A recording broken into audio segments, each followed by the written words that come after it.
Welcome back to the Dominator, folks. I am your host, Billy Muzio. With me tonight, I got Jax Falcone, a.k.a. Scott Belanger. He is the host of the Undroppables over at the Undrafted. He is a ranker, a shit talker, and just one of my favorite people on the internet. Welcome to the podcast tonight, Jax. I'm excited to have you on and talk some Dynasty Football. I'm happy to be here. Thanks for having me, and my maiden voyage on the Dominator. So pretty excited about it, actually. Pretty good show. I listen to it all the time.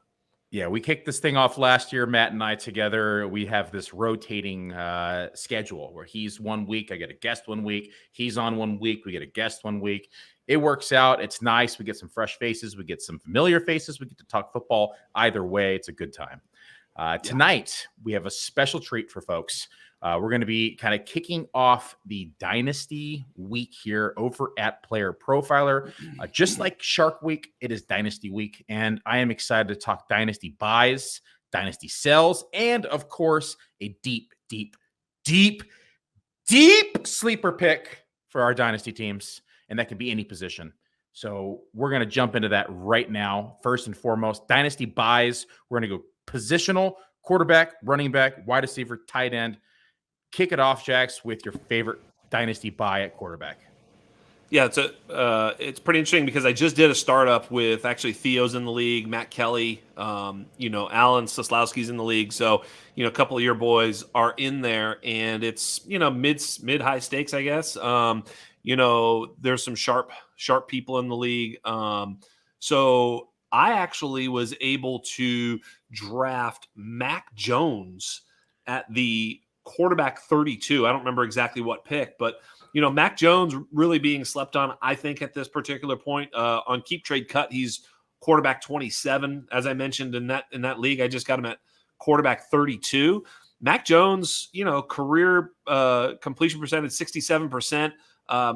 He really saw his efficiency kind of drop last year, but his weapons were terrible. And he had no offensive coordinator. So he's a former first-round pick, elite prospect, was absolutely dominant at Alabama.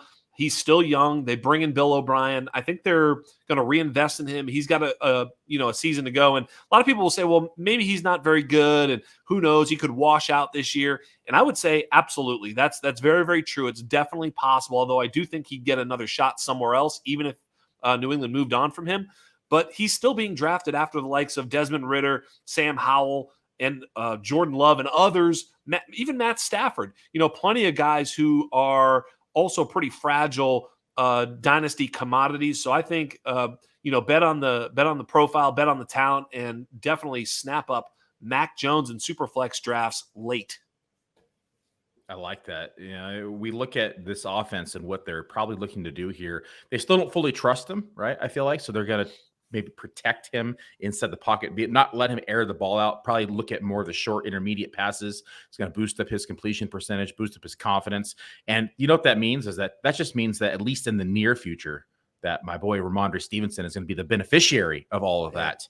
And we like to see that inside the passing game for at least Ramondre Stevenson. But I love that for a dynasty pick for you. My first one, and I'm going to take it back. I'm going to be a little bit of a homer here, and I'm going to say Brock Purdy. I think this is the last chance for you to get him inside dynasty. Yep. Especially if he is able to start this season in week 1. We look at what he did over the consistency throughout the 6 games that he started last year for the Niners, and we take a look at those. Let's just focus on weeks 13 through 18 and that performance that he had during that 6-game period. Purdy threw for a total of 1,200 yards, 68% completion rate. He averaged 201.3 receiving yards, so not a lot, but he did throw 13 passing touchdowns and only 4 interceptions. He had a passer rating during that period of 102.2. The most impressive part about it was, one, the completion percentage. He had a 69.8% completion percentage rate, which placed him among other elite quarterbacks in the league like Joe Burrow, Justin Herbert, Jimmy Garoppolo actually made this list, and Patrick Mahomes. Furthermore, he had a number 2 rank in yards per attempt with impressive 8.3. And this just talks about his ability to get his playmakers the ball. That's all that the Niners need, was somebody to get the ball out of their hands, get it into playmakers' hands, and let them run that West Coast offense, is what Purdy did well. I don't care if he's a system quarterback. He ran that system very well. Touchdown rate, 7.6%. He led every single qualified quarterback in this category, finished a full percent, so 1.3% higher than Patrick Mahomes, 1.5% higher than Josh Allen, nearly 2% higher than Joe Burrow, and nearly 2% higher than Dak Prescott. The stats are just continue. He had an impressive under pressure rate inside the red zone, finished number 2 in pressure completion percentage at 55.8%, only behind Justin Herbert at 57.1%, and just overall number 7 in true passer rating. So we look at this and say, yes, small sample size, but we know the Niners quarterback, whoever it is going to be, whether it's Purdy, possibly Trey Lance, we're looking at possibly Darnold this year. If we can land that in a dynasty perspective, as cheap as these are going right now, we are setting ourselves up for success in the immediate future. And I think that Brock Purdy wins that job, and I think that he is going to be the Niners quarterback for the foreseeable future. I totally agree. And you know what's interesting is he went quarterback 30 in that draft that I'm talking about. And just to give you an idea, like both Mac Jones and Brock Purdy went after the likes of, now this draft started before some of the Jimmy G news, but Jimmy G, Sam Howell, Jordan Love, Will Levis, Kenny Pickett, right? Even Trey Lance, right? You know, all these guys went ahead of both Mac Jones and Brock Purdy. And for me, I'm taking all, you know, those 2 guys ahead of, I think, all of those guys I just mentioned. You know, so, you know, Will Levis, 2nd round pick, who might get a chance, you know, who knows? So yeah, there's definitely some value in both Brock Purdy and Mac Jones. I think maybe the ceiling's a little bit higher for Brock Purdy, but he's also going before Mac Jones. And, you know, I don't know if that's necessarily true, but it feels true just because of the offense, right? Yeah. You got to love the high powered West Coast offense, the Shanahan system, right? It's just a gold mine if you're able to hit. And that's the big question, if you can hit. And we saw it hit last year, small sample size, but we expect the same to return. As long as he's healthy, it all depends on that elbow and when he starts. Well, let's move on to the running back position. Give me your dynasty buy at the running back position. I mean, at this particular point, I am loving me some Miles Sanders. Miles Sanders right now, running back 20, keep trade cut. Again, in this league that I'm mentioning, I'm just going to keep mentioning it just because I think it's kind of interesting, because sometimes keep trade cut can be one thing. And I know one sample size of our league is not everything, but it does kind of show whether people are fading him a bit. And they faded him all the way to RB 28 in Dynasty. I think that's fantastic value. So anywhere in RB 20 to in the 20s, I think for Miles Sanders is great. He's buoyed to opportunity by that contract. Pretty good offensive line. He's 5 yards per carry for his career. You know, some may say that was tied to Jalen Hurts, which is fair, but he'd kind of been that the whole time. I mean, he was explosive as a rookie. The pass catching sort of fell under Hurts, but he's got a non-running quarterback. I won't go so far as to call him not mobile, but he's certainly not going to run for it. And in his rookie year, Miles Sanders, 50 receptions and over 500 yards receiving. I don't know if we're going to see that again, but my goodness, explosive player out in space with more targets to come, 26 years old, buoyed to a contract. Give me Miles Sanders at cost. I like Miles Sanders. And do you think that he has the ability to regain form in the passing game like we saw in his rookie campaign? Yeah, I mean, I think that's the upside. I mean, 2 years ago, he was pretty good in that Philly offense and had 0 touchdowns. And those of us, Billy, I know you and me, work together on this thing. Touchdown variance is crazy. And then he goes for 11 rushing touchdowns last year. I wish I would have bet even stronger on Miles Sanders last year, because that was the year to really, really buy in, because he was so cheap. But even still being faded a little bit by the community. So, yeah, I do think he can get those receptions because of the difference in the offense. And, Bryce Young certainly way more likely to check it down than Jalen Hurts. Yeah, I've always liked Miles Sanders. I was higher than most on him last year. I owned him a decent amount. It definitely was one of his best fantasy performances. As, it's the only difference I think is going from the Philadelphia line and the pace of play into the Carolina offense. But it might be a good thing for him for fantasy perspective because, like you said, to your point, he might be utilized more in the passing game, which is what we want to see from him, especially if we're going to get some more value from him. I'm going to list mine. Would you mind reading me off if you have it in front of you? If you don't have it in front of you, you could just say so. Yeah. Where he's at inside your keep trade cut so we can keep it consistent. But mine is David Montgomery. And he just Go ahead, signed. Let me look for it real quick. Yeah, I'll stall for you. He just signed a 3-year, $18 million contract. He gets one of the best lines in football. He's going to come in. He's not going to have to do it all himself, which is going to be a relief for David Montgomery. And when he has been on the field, he has actually been pretty damn efficient, honestly. I mean, he has the ability to catch the ball and run the ball between the tackles. Last year, we only saw 801 rushing yards, but he did have a 4.0 yards per carry. He did have 34 receptions last year, adding another 300 yards through the air. So he had 1,100 total yards. He was RB27 points per game last year, RB12 the year before that, RB6 the year before that. 6 touchdowns last year, 7 the year before, 10 and 7. So we could pretty much put him at 7 again this year. I like the landing spot, at least for the next 3 years for Dynasty. I think people are so high on Gibbs right now that you can acquire David Montgomery for pretty cheap. And we know what the upside is. We saw Jamal Williams last year in this role. And I don't expect him to have that type of touchdown rate, but it just shows you what is possible in this offense for the goal line back, for the short yardage back. And I think that back is David Montgomery. I love Jahmyr Gibbs. I think he's going to be utilized a lot. I have him higher in my seasonal rankings as well as my dynasty rankings, but I'm always about trying to find a nice piece that's a reasonably priced that I can get maybe pretty cheap, that's going to give me some good return in year one and in the next year or two. And I think that's going to be David Montgomery here. Yeah, that's a good call. By the way, in Keep Trade Cut, again, Miles Sanders is RB20, David Montgomery RB32. So a very, very big difference in value. However, in our draft, David Montgomery went one pick ahead of Miles Sanders at RB27 instead of RB28 for Miles Sanders. So you'll see that the currency in different leagues is going to vary. And whether or not that was a good pick or not, is Alan Seslowski, so it probably wasn't. Gotcha. But yeah, I think you're right. I mean, the touchdown upside is there. Miles Sanders, David Montgomery in that same draft class, so still both 26 years old, and both get that contract. So I think I would take Sanders ahead of Montgomery. Would you? I would take Sanders ahead of Montgomery. Yeah, just because we're looking at like a long-term value here, and he's, in my opinion, a better prospect. By the way, another sneaky, sleeper there is probably Chuba Hubbard, who I think, when you did your projections for Carolina, I'm sure that Chuba probably was surprisingly involved, right? He was actually. It was a lot higher than I anticipated to be on him, just because there's not a lot of mouths to feed in this backfield. He was, again, efficient last year. He has the ability to catch the ball, ability to run the ball, and so and we all know that. So like Deuce Staley is now the running back coach over there, who comes over from Detroit, and we know that he likes to utilize two backs as well. And so Chuba's young, so he's projecting up, not down. So when you do that, and then you see a little bit more opportunity, space in Carolina, and maybe an uptick in offense. Yeah, I found the same thing when I did Carolina. So Chuba Hubbard, a little sneaky stash there too.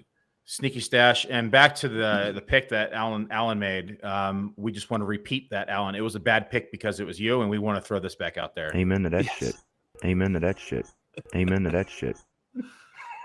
I found that soundbite like a couple weeks ago live on the air, and I've been playing it every single time now.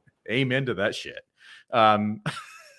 Let's move on to wide receiver. Give me your favorite dynasty buy at the wide receiver position. It's funny. I had written this and I sent it to you, and I sent Chris Godwin. But I'm gonna take the younger version of Chris Godwin in that San Francisco offense and say Brandon Aiyuk. Brandon Aiyuk, 25 years old. I really like that. I mean, when I was thinking about I don't think Chris Godwin's necessarily a bad buy, but 27 years old, a little bit closer to that age apex, and maybe starting to time out a little bit. That offense could be troubled, but Brandon Aiyuk, 25 years old. He's wide receiver 21 in keep trade cut. He was wide receiver 27 in the draft we did. Matt Harmon just recently did a under 26-year-old wide receiver ranking. And he had, of course, Jefferson and Chase, then CD, then Devontae Smith, and then Brandon Aiyuk. Brandon Aiyuk was 5th on that list in terms of all he was doing was saying who's the best wide receiver. So he had him ahead of the likes of Waddle, etc. So he really likes Brandon Aiyuk, obviously a very successful wide receiver on a per route basis. The last 2 years, San Francisco has thrown the ball 514 and 512 times. Gosh, under Kyle Shanahan, they have hit numbers of 530, 570, and 600 in the past few seasons. So if they can just get that number up over 550, the target share for Brandon Aiyuk could spell an actual, really strong finish. Still 25 years old. I love him to be a wide receiver 2 this year. So definitely a buy in my books, and certainly has a number of years left to produce. And like you said, match up with Brock Purdy and make it happen. He had the sneakiest 1,000 yards last year. Like, I bet you if you polled 100 fantasy football players, I bet you 50% didn't know he had 1,000 yards. Right. Like, it was that sneaky. Like when I was doing my stuff, though. They wouldn't take the thing honest. They'd look, then I knew that. Yeah, totally. Yeah. Like when I was doing projections and looking at numbers and working everything into the algorithm, and I'm sitting there and I'm like, he had 1,000 yards. And I'm a Niner fan, right? I was just shocked to see it, because there was just weeks where he just wasn't all that involved, right? And it just, but I like him as a talent. I honestly thought they were going to move on from him, and then we have that little bit of contract extension here, and so I'm excited to see what he's able to do inside this offense. I really didn't think he was going to stick around, but looks like he's here to stay. So love Brandon Aiyuk. I think he's the better receiver of the two in San Francisco. Yes. I think Debo's the better weapon, but there is a difference there, right? But in terms of receiver, I think that Brandon Aiyuk is the better receiver. Yes. The wide receiver that I am going to pick today for my buy, and again, if you could take a look at your little handy dandy sheet over there, is going to be Diontae Johnson. And I don't think this would even be possible. At least if you were to do this last year, he was so much more expensive than he is this year. And it's because he had that 0 touchdown season last year. He still, though, in my opinion, is still going to be a back end wide receiver 2, maybe high end wide receiver 3, but it simply is due to the amount of targets that we're going to see in this offense. And not just this year, but next year, the year after. We expect Kenny Pickett to get better and better. We expect the Steelers to continue to invest in offensive line. They spent 3 picks this year on offensive line, if you include their tight end pick, because he's, in my opinion, a blocking tight end. But we've seen in the last 3 years, 144 targets, 169 targets, 147 targets. 88 receptions in 2020, 107 receptions in 2021, 86 receptions last year in 2022. Yards, only 882 last year, 923 in 2020, 1161 in 2021. Air yards, again, very, telling of a receiver's possible success in the league. 1,555 air yards last year. So he just wasn't able to connect on some of these plays. But the big kicker and the reason why you're going to be able to get him for cheaper is the 0 touchdowns last year, 8 in 2021, 7 in 2020, 5 in 2019. I will put money on it today that Diontae Johnson will have more touchdowns than he had last year. There is no possible way that he's at the 0 Miles again. Sanders from last year. Exactly. Yes. And if he were to just simply have 4 or 3 touchdowns, I think Diontae Johnson is would still be being drafted as like a top 24, top 20 receiver. Yeah. But because of the 0 and because of the bad taste in people's mouths, he's been sliding down boards, not only in redraft, but in Dynasty as well. And I think it's gone too far. When you look at the total target share that he's going to be receiving again here in 2023 and in the future, I got to love it. Yeah, you can't buy targets any cheaper than you can do so with Diontae Johnson. Oh, I like that. Right? You can't. There's no targets in the league cheaper than the Diontae Johnson targets right now. And so a lot of times when I'm doing a startup draft, a lot of times, Chalk and I will talk it out and we're like, sometimes you're just like, who's the guy on the board that projects for the most targets because we want target, whether it's running back, wide receiver, like where are the targets? And so you just continue to try and find targets. And Diontae Johnson's right now are super, super cheap. So I love Diontae Johnson at cost right now. He was wide receiver 37 and 36 in the keep trade cut and in our draft. He went just after George Pickens. Would you take him over George Pickens? I would 100% take him over Pickens. Yeah, I think Pickens. He's going to be 27 is maybe the only little, not red flag, but people probably don't know that. They probably think he's younger, but he's just about to turn 27. No big deal. Yeah, I still, he's 27. He's still got a couple good years in the tank, especially at that cost. Because same thing with Godwin. Godwin's like wide receiver 32. It was another one I tried to I thought about putting up there, and it's like, all right, well, I don't love buying older players. I'd rather look for a younger guy with some value, and that's why I switched from Godwin to Aiyuk. But those are the types of guys you're just trying to buy targets, and that's the other thing with Godwin is you're buying more targets. Godwin was another guy. He's averaging almost 9 targets per start in the last 4 years, basically since he started, 9 targets, and he's 9 yards per target. So that's 1,300 yards, 150 targets. I'm not saying he's going to get there, but that's kind of what he is. And if he plays, you can reasonably expect that. So that'd be really, really strong. And at his ADP, that's huge. Same thing with Diontae Johnson, and you laid it out. Awesome. Give me your tight end. Oh, man. Tight end is Trey McBride. Trey McBride right now, excuse me, Trey McBride was the tight end 1 in last year's rookie class, right? I mean, he was clearly the tight end 1 in rookie drafts last year. He has one of the best college dominators at the tight end position of all time. He was one of the best college producers ever. He was athletic. He's big. And it's not like he did anything wrong. He was playing behind Zach Ertz as a rookie. Zach Ertz gets hurt. And after Zach Ertz got hurt, not in the game he got hurt because obviously McBride got thrown in there, but 7 games to finish it off. He averaged 5 targets in those games. So he had 35 targets over the last 7 games. That's extrapolates to 85 targets.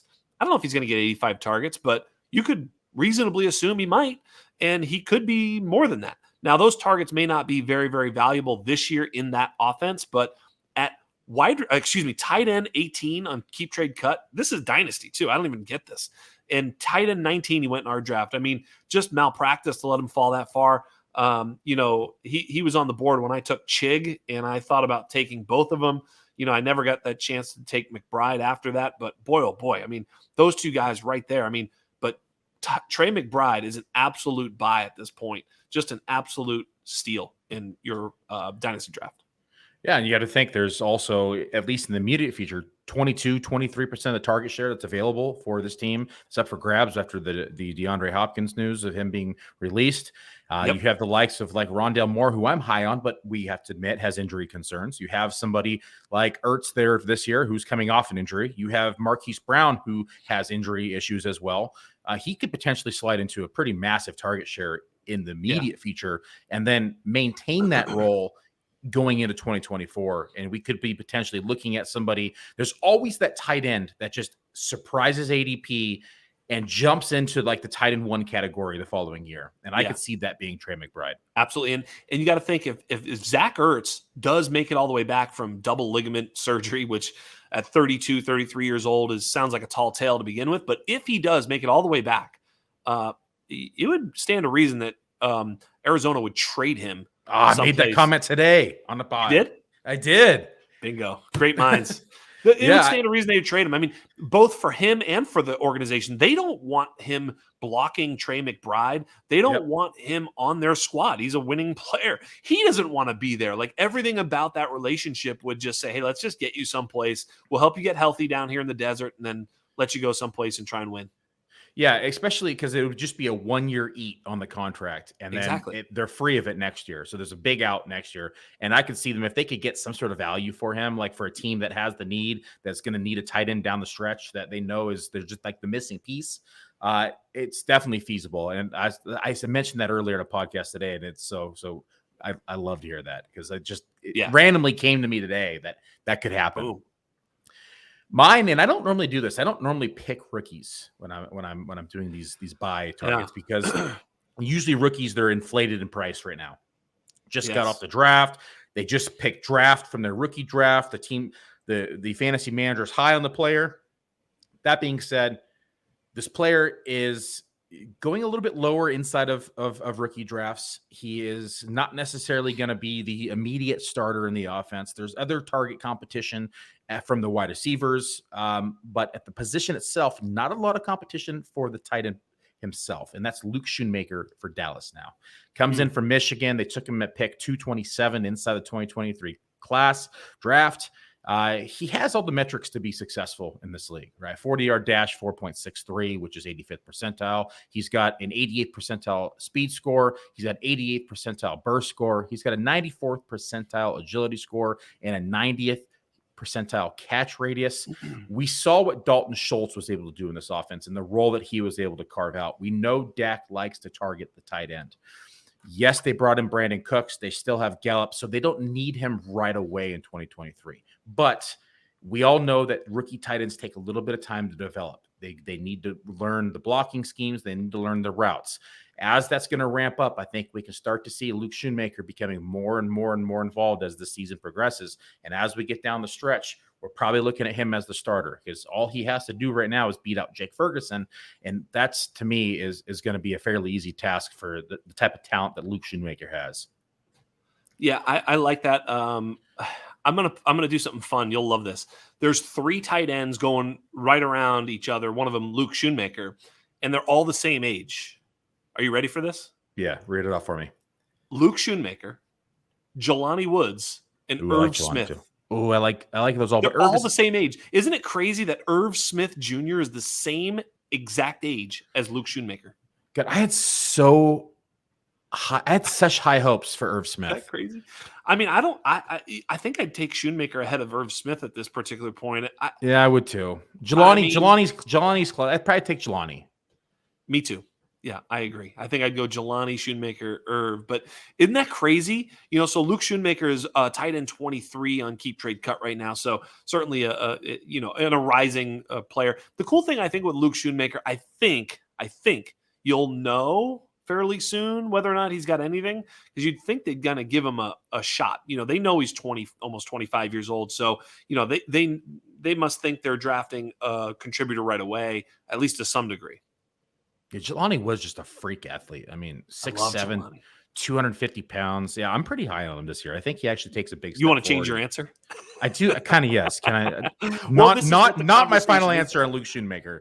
Yeah. I thought about hard. I thought about using Jelani Woods, but I thought that he was already being drafted too high inside of redraft. I didn't think it was going to be like that big of a sleeper in Dynasty where like Luke Shoonmaker hasn't yet played in the league and they could probably sneak him by a little easier. Get them both. Fuck it. What about Jake Ferguson, who actually goes way behind Shoonmaker at tight end 33 and is actually 3 months younger? I'm not a big Jake Ferguson guy. Me neither, but I mean, isn't it possible that he's the starter?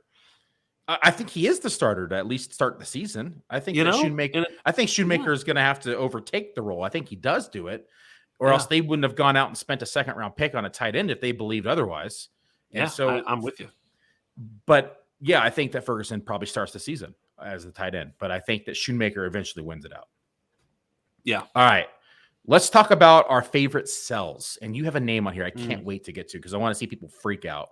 We're not going to get there yet. He's the next position. So let's start at quarterback. What is your biggest quarterback sell? I mean, for the brand, I'm going to have to say Jordan Love. I mean, at the end of the day, like for instance, in our big game that we're doing, let me see here. Let me find Jordan Love. He went quarterback 30. So it's like, okay, so, not exactly, that high. I mean, he went just before the Brock Purdy and Mac Jones picks, so a little bit later. But on Keep Trade Cut, he's quarterback 17. So for those of you listening, some of your leagues are going to have Jordan Love lovers. There's going to be someone in that league that's like, just a big fan and thinks that he's the sort of the next one. He's the Aaron Rodgers to the Brett Favre. He's the sort of heir apparent that didn't get his shot. But really what he is he may not be good. I'm not sure. I'm just going to ask the question. Are we sure he's any good at all? In college, he had a 7.6 yards per attempt. In college, 7.6 yards per attempt. In college, he had a 61% completion percentage. In college, he threw basically 2-to-1 touchdown interceptions, 60-29. He had a 2.6% interception rate in college and he's not a rusher. He only had 400 yards in his rushing career in college. In the NFL, it hasn't been any better. We look back at last year, and some people are taking that small sample of that one game that he played pretty good, and I guess he did, but it was garbage time. But for his NFL career, 60% completion percentage, 3 touchdowns, 3 interceptions, a 3.6% interception rate, and 7.3 yards per attempt, all the while including that sort of great game he played. So he hasn't been very good in the NFL, wasn't all that good in college either. And ultimately, when you see him play, he does have a pretty good arm. I mean, for sure, he's got good zip on it, and he looked really good in that game. But ultimately, I think over the long haul, I think he's going to be flushed out of the league. That's just my opinion. Now, granted, you can say that about a lot of the guys going in and around, quarterback 30, but not a quarterback 17. So if you're getting that type of value, if you could trade back and get Brock Purdy or Mac Jones plus for Jordan Love, push the button. I'm on the fence here. I haven't decided what to think about Jordan Love yet. I don't think he's like, when people say he's the next heir to Brett Favre and Aaron Rodgers, I'm like, GTFO. Like, yeah. they got lucky with the first heir, right? Right.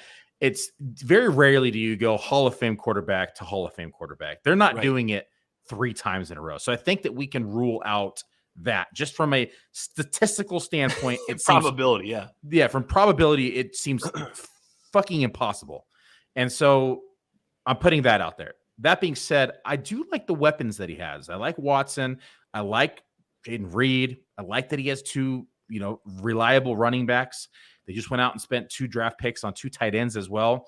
The offensive line is healthy this year. So there is some things to like about him, but I get what you're saying. Is he good? Like, that's the question.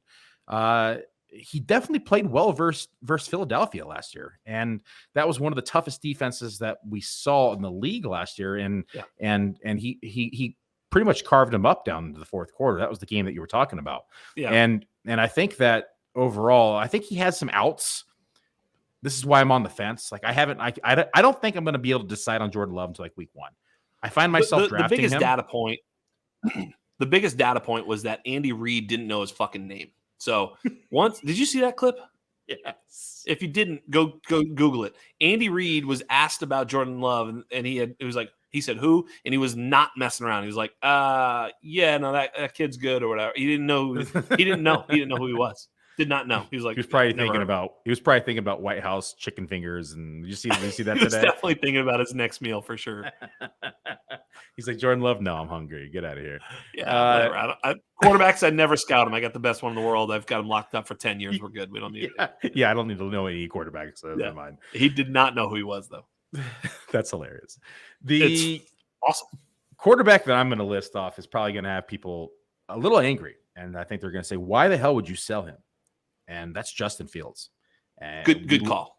We look at what he did last year. All the damage that he did was on the ground. He had 1,100 rushing yards last year, eight rushing touchdowns, right? So when you have, he only threw for 2,200 passing yards. So he literally had half of the amount of rushing yards he did in passing yards. And so that is unsustainable from an NFL career.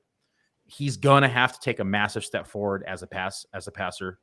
And it's just not in his game. I mean, it was in college, but it's very evident he's not as comfortable in the NFL as he was in college. Come out of college and he was one of the most accurate passers in college. You're talking about a 70% completion percentage in 2020, 67% in 2019, 69% in 2018. And then he jumps in the NFL and he just gets ruined by the Bears. 58.9% in 2021. Last year took a step forward a little bit, 60.4%. But again, low yards per attempt, 6.9, 7.1. Very reliant on the legs. I just don't like it.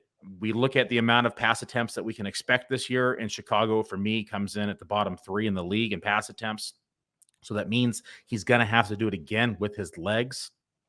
I know they went out and got DJ Moore, but I just don't think it's going to matter that much for him as a passer. I think it'll help, but they also went out and signed 2 bruising backs. They went out and got Roschon Johnson. They went out and got Dante Foreman. That tells me they want their quarterback to run less. And if his biggest strength right now is his legs, and they're going out and adding big backs that tells me they're going to use them between the tackles. They're going to use them as short yards. They're going to use them in the goal line, and they're going to alleviate that off of Justin Fields' plate in order for him to develop more as a passer. And to me, that's what's going to take away from his strengths, and he's going to be being overdrafted now. And so when you can have somebody like, where's he at on keep trade cut right now? He's properly priced at quarterback 8. After Lamar, Lawrence, Herbert, Burrow, Hurts, Allen, Mahomes. And then it's him and Anthony Richardson, which is correct. I mean, after the top sort of 7 that are just like, just there's no doubt. Then you're just swinging upside, and the swing upside is Justin Fields, Anthony Richardson. It makes all the sense. And then you got the group with the 2 rookies, Bryce Young, CJ Stroud, and Deshaun Watson, Kyler, Dak, and Tua. The market's pretty solid with these quarterbacks. I think it's down, and I agree that Fields is the sell up there. I would ask you, what about Kyler Murray as a buy, maybe, or Tua or Dak? I mean, they're like 13, 14, 15. I think, one of those guys is going to be maybe in the top 10 after next year. I don't know which one, but you know what I'm saying? Like all 3 it's going to somehow, or maybe they won't, but don't you think there's going to be something that shakes it up there or something? Yeah, I think all 3 have the ability to be a top 10 quarterback. Kyler this year with the ACL and coming off, it's a real possibility that he plays very limited amount of games, if any games at all, depending upon what they look like when he is healthy enough to play. Dak, in my opinion, has every opportunity and chance to be a top 10 quarterback and probably will be a top 10 quarterback by the end of the year. And Tua, in my opinion, as long as he can stay healthy and not get hit in the head, he's, in my opinion, a top 7 quarterback if he can stay healthy. He's been taking jiu-jitsu. Hopefully that helps out and he's able to soften the blows. But I think overall, cheesecake too, apparently he looked big. Good. He'll bounce. He won't hit the ground as hard. No, I mean, but he really has all the weapons. They're probably going to, I mean, maybe even by the time this comes out, the Dalvin sign there, whatever, So yeah, there's going to be, they're committed to that offense. A-Chain now adds even more speed. So I think Tua, I drafted Dak over Tua, but Tua feels like younger version of Dak, but with the concussions, it's a little bit scary. So. Would you rather have Trevor Lawrence or Justin Fields in Dynasty? Dude, Trevor Lawrence. I absolutely love Trevor Lawrence. I mean, I took him in this startup at, pick 7 or whatever it was. Yeah. I mean, I love him. And I've made the point that I think he's in the Joe Burrow, Justin Herbert tier. I would take him behind those guys, but he's crawling his way in, he's in that tier and he can climb over those bodies if he has a great season. I mean, he's younger than both of them by quite a bit, by 2 years, I believe, on both. And, I mean, if he has a great season this year and he's comparable to them in terms of stats, then I think he sort of climbs over them in Dynasty because he's a sneaky rusher too. Every year Trevor Lawrence puts up 300-400 yards rushing. So yeah, he had 5 touchdowns, I think, on the ground. I'm not looking right now, but yeah, he's great, man. I love Trevor. Easily Trevor. If you're a Fields owner and you're like us, we like Trevor Lawrence more, especially in Dynasty. How many people take that trade straight up? Justin Fields for Trevor Lawrence. I don't know. I wonder sometimes if you send those trades, this is a little Dynasty game through. This is me. So if you send this trade straight up, people seldom take it. Like I just sent a running back for a running back straight up, and I guarantee the guy's going to decline it. I got cold feet on Najee over Ramondre, so I asked for the swap, basically Najee for Ramondre. He's never going to say yes because it's too much. So then, but same thing, Lawrence Fields, they're going to be like, oh, this guy's trying to get over on me. I'm not going to let him do it. So the other thing you can do is throw some other shit in there that just seems like it's moving stuff around. And just make him think, what's the fab, man? 5 fab is fucking great. But you know what I mean? Like a couple seconds and a couple of players that are here and there and nobody that matters so much. But you throw Nico Collins in there and you know what I mean? Yeah. But you make him win the other stuff. Yeah. But it's all insignificant. Yeah, because you only want the quarterback. That's how you the guy goes, yeah, because he'll go, I have these 2 guys even. I'll take Fields. I get this other shit. And that's how you win it. Because if you just send it straight, they're like, no. Fuck fishy. This guy. He wants this. But you know what I mean? But if he's oh, he's willing to pay me profit to do this, fuck yeah, I'll take it. And it's but it's not real profit. It's just fake profits. There was That's the way to do it. a dynasty player that I used to play with in my home leagues, and is one of my like mentors in fantasy football, and he was kind of a second dad for me. And so like when I started playing fantasy football in my teens, he was the one who kind of mentored me into football. And he was an outstanding fantasy football player. Like I remember when we won like 4 years in a row in our home league, right? And him and I were talking about this when he stopped playing fantasy football, and he told me one of his favorite trade secrets. He would never offer the first trade he sent to someone. He would never offer for the player that he actually wanted. Right. Because he never wanted somebody else. And then they would always counter. And then by the time that he actually countered, then the player that he is actually interested in is now mixed in the equation because of what you said. They don't want you thinking, oh, he wants this player. He's going to pay up for him. And it was such a sneaky move. And every year I've played by that, and I've always done well with trades with that mentality. And it's kept the price down on players that I'm interested in. 100%. Very, very smart. You gotta have some empathy. You got to think about the other guy and think about what he's thinking, and maybe look at his team, look at his record. What has he done? If you start to get to know the people in your league, you start to feel them out. But that's basic human emotion that they're just gonna be like, I'm not so sure about this guy. Skepticism is universal.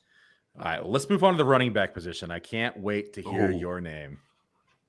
Well, so I say all of them in some ways, right? So at the end of the day, like, what running back should you not sell? I don't know his name. I don't know the name.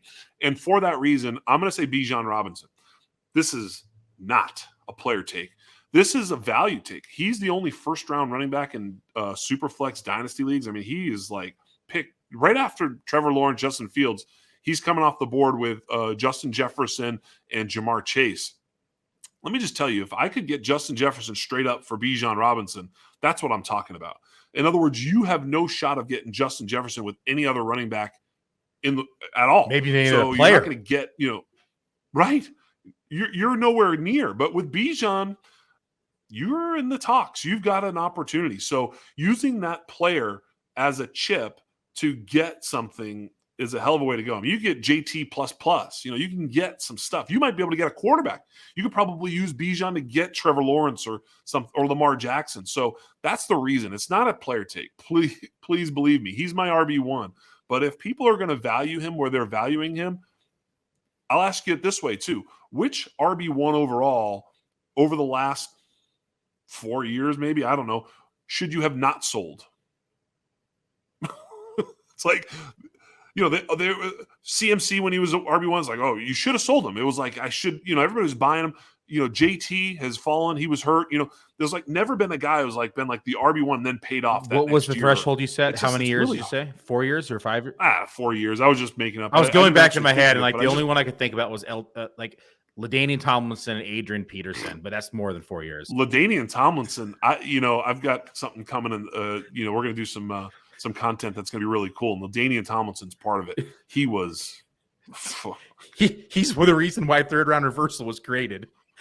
That's exactly right. Yeah, dude, it was unbelievable. He year after year, just unbelievable. Yeah, I remember it was like winning the sweepstakes when you got LaDainian Tomlinson on your fantasy football team. When you got the one, whoever got the first pick was like, they're going to get LaDainian, LT, blah, blah, blah. Yeah, pretty much having 4 or 5 years in a row. It's pretty much having above quarterback scoring at the running back position.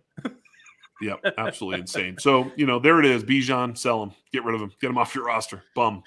All right. I'm gonna talk about mine. And this one pains me a little bit because I was actually pretty high on this back up until this year, and that is Travis Etienne. And I like the talent, love the player coming out of college. It was unfortunate that he missed his rookie campaign, although it was Urban Liar, so it didn't really matter. Everyone missed that year pretty much. But he comes in last year, has every opportunity in the world to earn a third down role, has every opportunity in the world to become a 250 carry back, doesn't seem to capitalize on the opportunity. They come in now, they get Ridley, they add Ridley in the offense, they still have Evan Ingram, they have all these extra mouths to feed. They draft Tank Bigsby, who is another prolific pass catcher. And so I have some hesitation now with Travis Etienne and his future as a 3-down back in the NFL. I definitely think he's still going to be a key part of this offense. He's going to be the starting running back. He's going to be a third down back as well. But when he comes in and only sees 35 receptions last year, and then they add another receiving back, it makes me kind of just pause for a minute. And it makes me think, how much do they trust him in the passing game? They wouldn't go out and spend that pick if they fully trusted him in the passing game. They would have waited a little bit later in the draft. And so, again, love the offense. I think it's an ascending offense. Still like the player, but I'm going to cash on the value right now.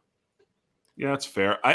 You and I talked about Travis Etienne on my show, and once I did my projections for Jacksonville, actually, felt a lot better, because it's like, they lose, James Robinson. I think, Bigsby can take over that role.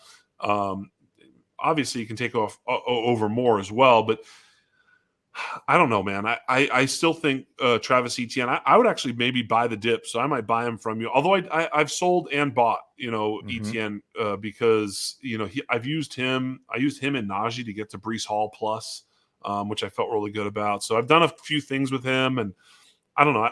I could buy and or sell him depending on, where he's valued by whoever I'm doing business with, so to speak, right? Fair enough. Let's move on to the wide receiver position. What's your big sell? Wide receiver position. I think it's man, I hate saying this, but it's probably Debo. I think Debo's a sell. I've got one that's a little bit like the Bijan one, though, and I'm going to throw this curveball at you. What about Drake London? His value is sky high. Is it? Did I steal yours? That's okay. You're good. Keep going. Let's do it then. Let's talk it. Let's fucking tag team this one. Holy shit, dude. I was like, Debo is a clear sell in a lot of ways. And I still think there's some people who overvalue Debo. So, probably a good time to get off. I think, a lot of people are tethered to that season 2 years ago, and last year, like, a little bit of an outlier, got hurt, whatever. Actually, the 2 years ago was an outlier, and everything else is sort of his baseline. Mm-hmm. So, he's a great player. He's one of my favorite players in the league, period, point blank, on Debo Samuel. But, fantasy points and, his rushing attempts are a bit scary, especially as he ages out. So, I'm looking to get off him. I got offered a 26 first straight up for Debo, and of course I declined. I mean, you should decline that, right? Yeah, I think you decline that. Yeah, it's just too far. I mean, it's like, what am I going to do? 3 years from now, I get to fucking play that guy? It's like, So, I don't know. If I have a pretty good team, Debo could help me anyway. But Drake London, I was thinking when you asked, I was like, I should probably come up with a higher ADP sell. And Drake London is the guy. And for me, it's not a talent one, although it's possible he's not as good as we think he is. He is a little, bigger, more lumbering. These guys can see a little bit more erratic production in the NFL and can fade out a little bit quicker than the smaller, quicker guys, the 6 foot 200 guys like Justin Jefferson and CeeDee Lamb, players like that. Anyway, so and excuse me, and when you and I did the pod where we talked about your projections and my projections on this team, it's if you give them 125 targets, you're giving them all the targets. Yeah, and that's what it breaks down to. It's just the simple math. Right. And I've been saying this. I'm going to repeat this. I've been saying this all week because it needs to stick for people. Something has to give in Atlanta. Everybody can't be a success. You're not going to have Pitts be a thing. You're not going to have London be a thing. You're not going to have Bijan be a thing. Someone is going to be underwhelm and disappoint. And it's or Ritter's going to blow up. Or Ritter, which I don't think is likely, but it could happen. Nobody's betting that bet. Yeah. Ritter MVP right now, plus 10,000. Right? No, it's just oh, shit. I might bet that one. Yeah, a lot would have to go right in order for him to blow up. Yeah, for sure. He averaged in the games that he played last year 28.5 pass attempts a game.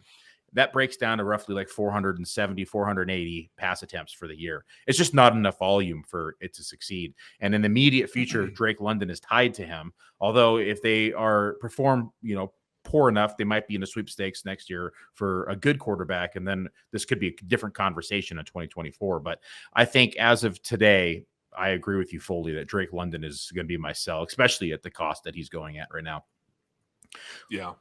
Yeah, I mean this one's kind of it writes itself, and it's again not a player take. Both the Bijan and the Drake Londons are not a player take, and what you just said about the Drake London also applies to the Bijan Robinson, where he has to be like Nick Chubb plus in order to return value right this year. And we talked about it, like if you had to bet who's going to score more fantasy points this year, Nick Chubb or Bijan Robinson, or ask it a different way, who's going to score more touchdowns, Nick Chubb or Bijan Robinson? You'd be smart to pick Nick Chubb. It doesn't mean Bijan can't get there, and I think he's as good a player as there is. But when you talk about the value, he's being valued like he's going to come into the league and be Justin Jefferson, or JT, or CMC, and he's that type of player. But in that offense, it's going to happen on the ground more than it is in the air. And if it does happen in the air for Bijan, then it ain't going to happen for Pitts or London. One of those two is going to fail miserably, because in order for him to get to that, that target rate, someone's going to have to, it's going to cost somebody. And so I'm not sure which one's going to suck this year, but someone there is going to really be a letdown. It could be Kyle Pitts again, because it's been kind of 2 years now. So careful, Kyle Pitts. You might be next. Yeah, he actually is. I'm just gonna use that as a tee and go ahead and tee it up, and I'm gonna say my tight end for my sell is Kyle Pitts. And there it is. It's just everything we're talking about here. It's the numbers, it's the math, it's how the coaches refuse to use him in line as an actual tight end, and they continue to move him out wide as an X receiver. He's not creating the mismatches. And so Kyle Pitts, to me, especially with the addition of Bijan, especially with Drake London and the low passing attempts in this offense, I think that this is going to be the last year. If he underwhelms again, he is now burnt, and he's going to drop significantly down boards in redraft, in dynasty, you name it. People are going to move him, because now we've had a consistent pattern where right now they're willing to give him a benefit of the doubt. They're betting on the talent. He had an injury. Arthur Smith is his coach. Kind of bake it all in with all these excuses. One more year, yes, and we have to start raising an eyebrow. Is he actually as good as we thought he was? And that's where I'm at right now with Pitts. I love the athleticism, but sometimes it just doesn't translate to the NFL. It might be the coach himself. It might be the system, how they're using him, everything we just mentioned. I don't want to sit around and wait. I'm going to take the top dollar that I can get for him now, and I'm going to go out, because you can sell Kyle Pitts right now and get somebody like Freiermuth plus. You can get Goddard and plus in some scenarios. You can go out and even get Hawkinson. He's the tight end. He's the tight end one for many people. So you can get almost anyone you want. Andrews or Kelsey. Yeah, you can almost get anything you want. Exactly, especially at the tight end position. I did use Pitts in a trade. I can't remember. I did very well. I got Andrews and Mahomes or something, and I used Pitts as part of this, right? So I had Lamar Jackson. I ended up getting Andrews and Mahomes. I sent a quarterback. I don't remember who I sent. Doesn't really matter. It's dynasty game here. But sending Pitts, he's a big part. So, wow, I'm getting Kyle Pitts. I don't really know. I'm getting some production on my team, and that team hopefully can win it.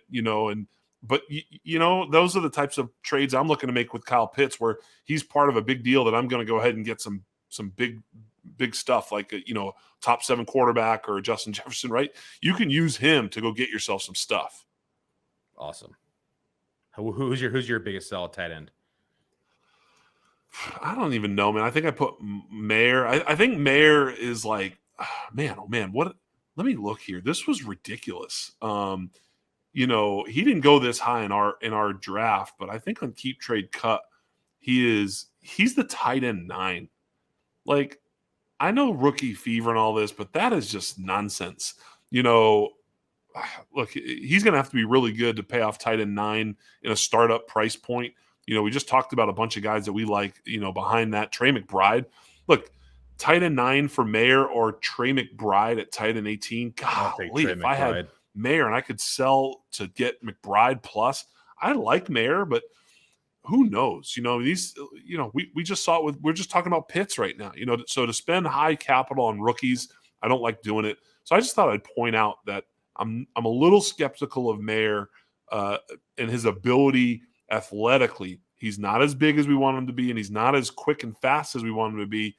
Feels like he might be a little bit of a squeeze at the NFL level. I may end up looking bad with that take, but I'm open to the possibility. Look, I'm 0 shares, 0 cares so far with Michael Mayer. I've faded down. I've taken Kincaid a couple spots, but I've faded down to Laporta and Musgrave in most situations. Those are the two guys I'd rather walk away with. I think I like Laporta straight up over him anyway. I'd take him ahead. So, a lot of times I can just, fade down to Sam Laporta. So for me, it's Michael Mayer. Not really a super hate take, but definitely the heat is a little bit too hot for me. I like that one. I want to throw another name in the ring for us to discuss, and let me know if people are going to come out and kill me in my sleep. But Dalton Kincaid. I just sold Bijan. Dude. Tight end 6, Dalton Kincaid, crazy jump the shark here. Yeah, absolutely. I mean, he's ahead of Dallas. I sold Bijan. Crazy. Yeah, you can't get any worse than that. But yeah, I'm with you. Dalton Kincaid, hey, check this out. I was on the clock in a tight end premium league, and he fell to like the 111, 112 or something like that. And I had traded, or I had the 112 because I won the league. No, I did have the 112. And so I sold that pick for a 24 first straight up. So Kincaid for a 24 first straight up in tight end premium, 175 or something like that. It's a pretty substantial premium. He should have gone before then. So, but whatever, whether it was the 112 or the 105, doesn't really matter. I sold Dalton Kincaid because we knew he was going to be picked. The guy who was trading the pick knew it was Kincaid. So it's Kincaid. I knew he was there. He was the next person on the board. Kincaid for a 24 first. Which side do you prefer?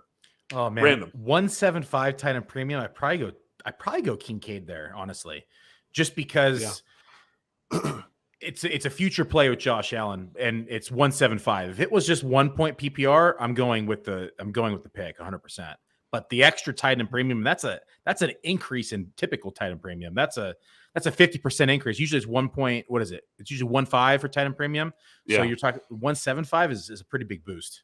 I have if it makes you feel any better, I have Hawkinson, Andrews, and Njoku in that league. So it's you didn't need him then. It's fine. Yeah. You know what I mean? It's like, I was like, so that's part of the reason I wasn't like tight end needy.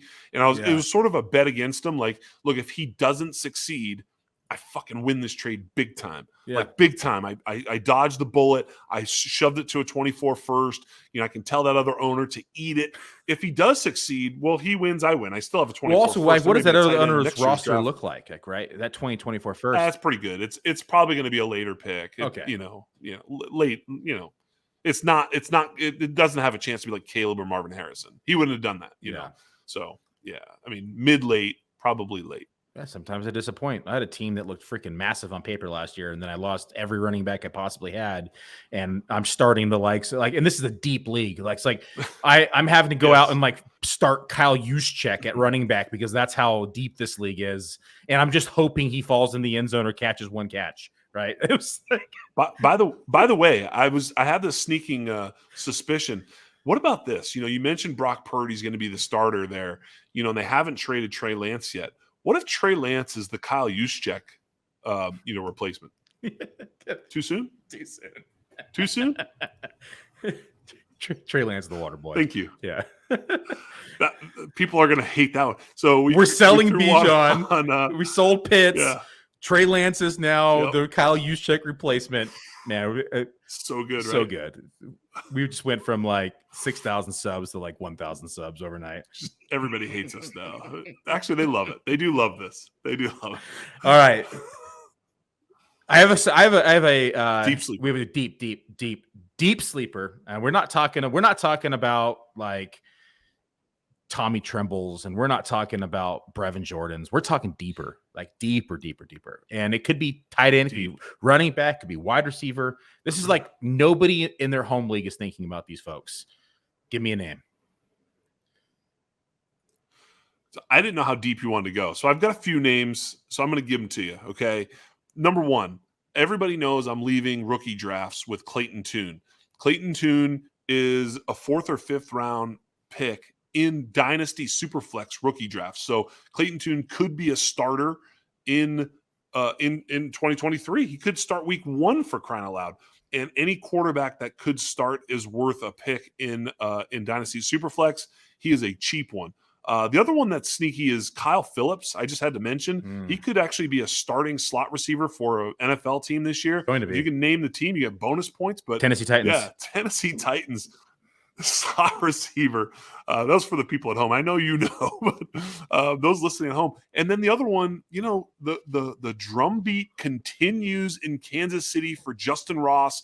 Don't forget that Justyn Ross, when he was a freshman in college, he was the number one receiver. He was the WR1 in his draft class. We were waiting for Justyn Ross. Things didn't go well, but now he's paired up with, Patrick Mahomes. So keep your eye on Justyn Ross. Then I thought maybe it's a little bit deeper. So what about Justice Hill? Justice Hill went in the 29th round of the startup that we're doing. Look, it's Gus Edwards, J.K. Dobbins, and Justice Hill. I don't know. They've both been hurt in the past. It's a run-first team. There may be some more pass attempts. Justice Hill could be the pass catcher there. I don't know. Super, super deep. Throw Justice Hill on your roster and see what happens. And then this is the one you folks have been waiting for. I don't even know who this is. I don't know who it is, but I know you should be rostering him. I don't know how to pronounce his name, so I'm going to mess it up. He went in the 40th round. He's gaining some steam. He is the number 2 tight end on his roster in the depth chart right now, behind Dalton Schultz. And his name is not Brevin Jordan. It's Tegan. I want to hear you say it. Say it. Kitoriano. That was pretty good, actually. Kitoriano. Tegan Kitoriano. Hey, a good Italian guy. Billy Muzio says he's a good dude, so don't worry about it and get Kitoriano on your team. That was actually pretty good for that. I didn't think you were going to land that. Thank you. I think you used cat. You had 9 lives. You fell on your feet right there. You standing straight up with a bow. Kitoriano. It flows off the tongue. Forget about it. Well, I'm going to keep this tight end discussion. You're going to mention a tight end. I only came to the table with one, so now I feel underprepared. But the one I have is deep. I mean, people aren't even looking to draft him. He's actually listed as a wide receiver on some sites, and he's technically now a tight end, and that is Elijah Higgins for the Miami Dolphins. He only has to beat out Durham Smythe at the position, which is going to happen, in my opinion. He's a converted wide receiver, comes in 6'3", little undersized for a tight end, but still has speed. Gaining weight, 4.54, 40-yard dash. He has an 86th percentile speed score, 83rd percentile burst score. You got to think about what this offense does. This offense has speed. They're going to stretch the field. They're going to open up the field. That's going to give him opportunity across the middle of the field. Tyreek's going to create mismatches. Waddle's going to create mismatches. A-Chain's going to create mismatches at the backfield.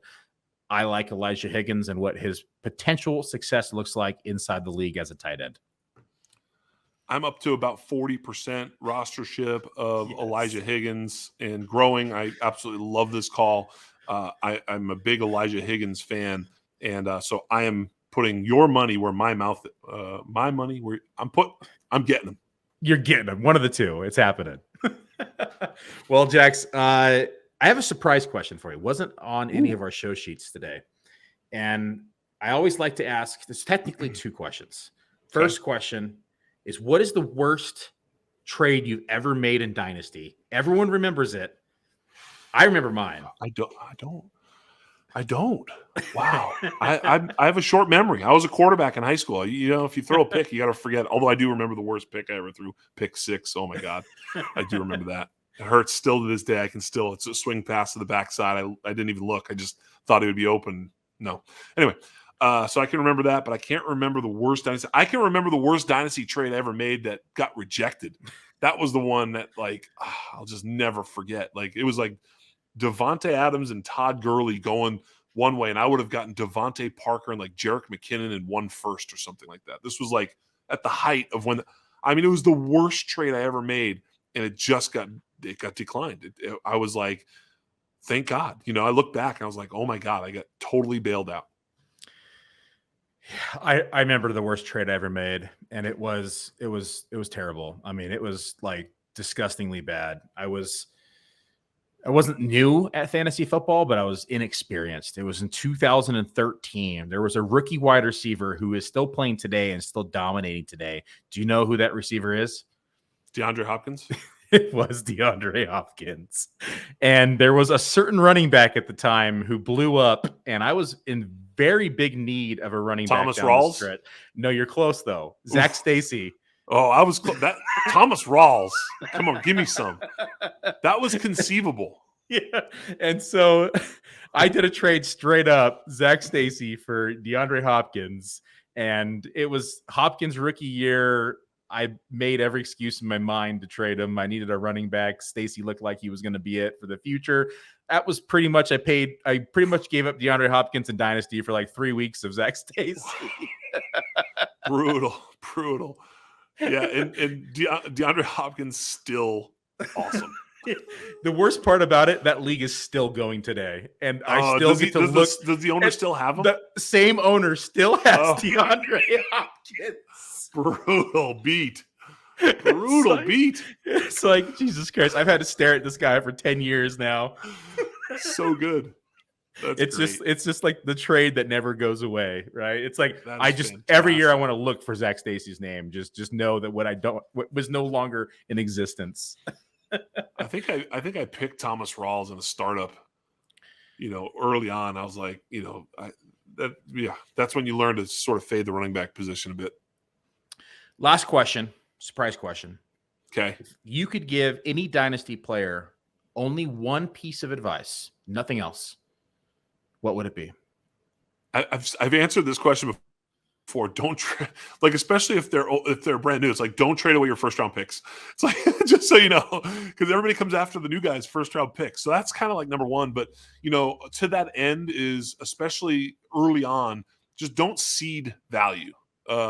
Because it's hard to know exactly what that means. But if you have it in your mind, you'll at least start to think that way. And really, once you start to understand value better, then you can make some purchases. I think of it this way: like when you buy players, you have to pay. Like if I'm going to buy Justin Jefferson or Patrick Mahomes, I can't win on the value. I mean, I might by chance, but I can't try to be like, what I'm going to do? I'm going to try and buy Mahomes and kind of get sneaky. No sneaking about it. You gotta make a strong offer so that the other guy's like, maybe I want to sell Mahomes. Like you need to make them. They don't want to sell Mahomes. They don't want to sell Justin Jefferson. So whenever you're buying a player that's elite like that, sometimes you got to purchase.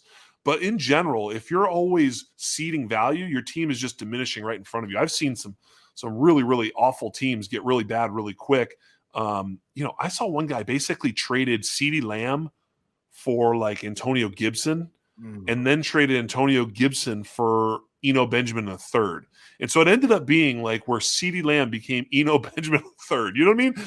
This is how you seed value so quickly. Now, this is an awful player who's an immediate orphan and whatever, but you understand my point.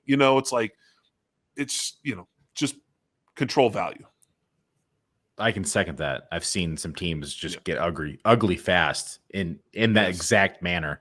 And it's when you do the reverse engineer it, it's disgusting. It's like next thing you know, they have no picks and they have 17 waiver wire additions on their team. And it's like, how the hell did that even happen? Yeah, it's incomprehensible how it can happen, but that's because they were not given the advice, don't seed value. Well, Jax, why don't you tell everybody where to find you, what you're working on, and just lay the deets out there for them. Yeah, man. We are at theundroppables.com, on Twitter at theundroppables. I am at Dino Game Theory. My show is The Undrafted, which is on, everywhere. It's soon to be. It already is, but it's just kind of waiting. It's turned through the turnstiles. It's going to be on the Player Profiler Network very, very soon here. So you'll be able to find me whether you like it or not. Yeah, there's actually big news. You're going to be getting an email from me. I might as well just announce it live because it's going to the main feed next on your next very show. You guys have done wonderful. Your podcast is outstanding. Thank you for having me on last week. I really enjoyed it. It's been a reoccurring listen for me. I love what you guys do. I love the game theory behind it. I love the overall ambiance of the podcast, the intro music, everything about it is just beautifully crafted. And that's what I look for in a podcast. It's welcoming, right? And it keeps me engaged during the entire conversation. And that's what I look for in podcasts. So congratulations, you've done a hell of a job growing that podcast. Thanks, man. It's not easy to do. I thought it would be easy when I first started doing it. And then you do it and you're like, oh, this is a little bit harder than I thought. So yeah, it takes a lot of work, and I appreciate you saying that. It's a big compliment coming from you. I love what you guys do. I don't want to start getting too sappy here. We're going to cry. I don't want my makeup. I don't want my makeup to run, Yeah, it's not waterproof mascara. It's not waterproof. Love you, man. No, thanks, man. I appreciate it. We're working real hard, and hopefully we can keep this thing going. And if you're a new listener or new to what I do, what we do at the Undroppables, we're happy partners with Player Profiler, and I'm a happy friend of Billy, and it's been awesome. Just kind of starting to intertwine what we're doing and partnering up with you guys. You guys have been great, so thanks. Well, everybody, that is the end of the first show in Dynasty Week on Player Profiler. I am your host, Billy Musio. You can find me at Twitter at FFMusio. You can find Jax Falcone on Twitter at Dino Game Theory. That's DYNOGAME Theory, THEORY. Yes, I spelled that in my head. Thanks, everybody. Wow. Have a good night. We're out. Hey, you like that video? Be sure to subscribe and activate those alerts so you get notified as soon as new videos drop. And be sure to check out playerprofiler.com. We have all the tools for you to dominate every type of fantasy league. We have a draft kit, Dynasty Deluxe, data analysis, DFS Dominator, and don't forget the player rankings to rule them all.